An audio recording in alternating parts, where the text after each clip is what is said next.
Jemaat yang dikasihi Tuhan, berikut adalah kisah Rasul Petrus.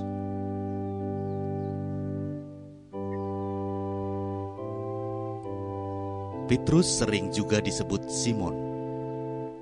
Lahir di Betsaida dan tinggal di Kapernaum, Galilea.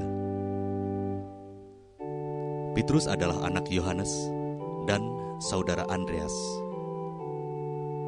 Pekerjaannya adalah nelayan. Yesus memberi nama Kefas, yang berarti batu karang. Petrus termasuk murid yang terkemuka.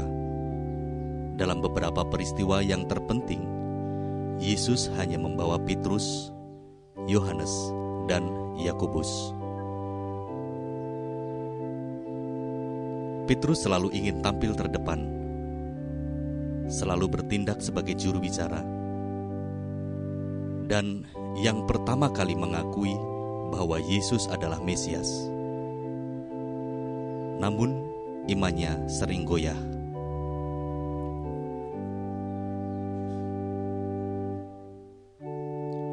Ketika Yesus menubuatkan bahwa Petrus akan menyangkalnya, dengan tegas Petrus berkata, "Sekalipun aku harus mati bersama-sama Engkau, Tuhan." Tetapi kenyataannya, dia menyangkal Yesus sampai 3 kali.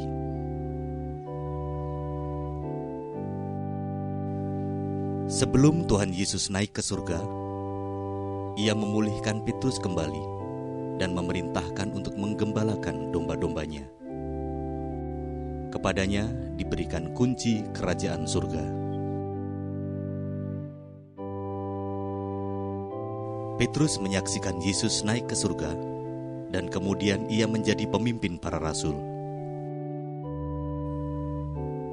Pada hari Pentakosta, Petrus berkhotbah di Yerusalem dengan sangat berani, sehingga mendorong banyak orang untuk bertobat.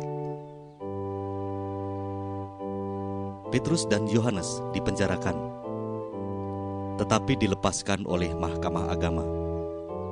Mereka dilarang mengajarkan tentang Yesus, namun tidak diindahkan, sehingga mereka dipenjarakan lagi. Namun pada malam hari, malaikat Tuhan melepaskannya. Petrus juga sempat memberitakan Injil di Antiokhia. Selanjutnya, kitab Apokrif mengisahkan demikian.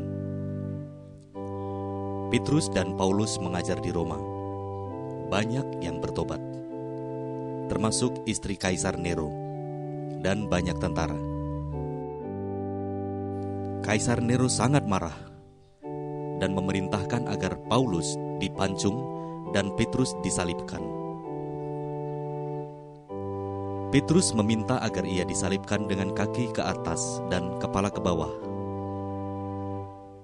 Petrus dan Paulus mati sebagai martir sekitar tahun 64. Jenazah Petrus dikuburkan di Vatikan, sedangkan Paulus di Via Ostia.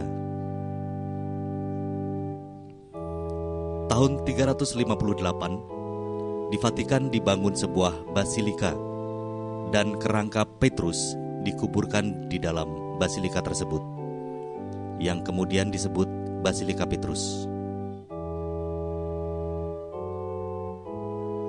Demikian kisah singkat tentang Rasul Petrus.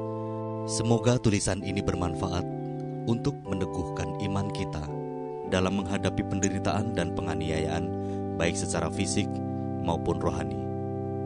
Tuhan memberkati.